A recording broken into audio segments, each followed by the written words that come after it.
त्यांच्या एका शब्दावर महाराष्ट्र थांबायचा आणि त्यांच्या एका सुरावर अख्खी दुनिया नाचायची.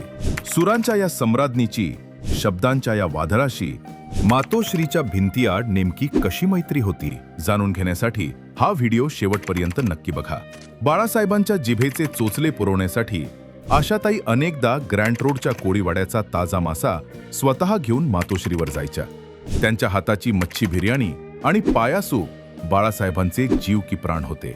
बाळासाहेब मिश्किलपणे म्हणायचे, आशा, तुझं गाणं जेवढं झणझणीत आहे तेवढंच तुझं जेवणही जिभेवर चव सोडणार असतं.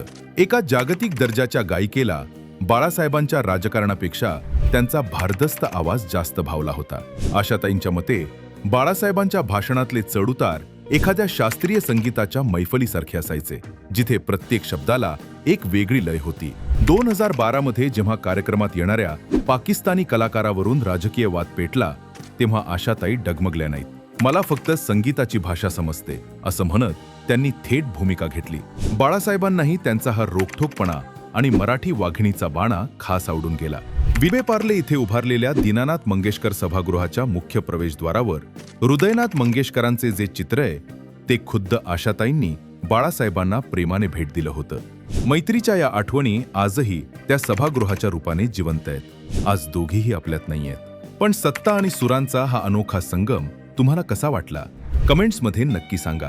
आणि बाळासाहेबांच्या अनोख्या गोष्टी जाणून घेण्यासाठी आजच फॉलो करा बाळासाहेब आर्मी.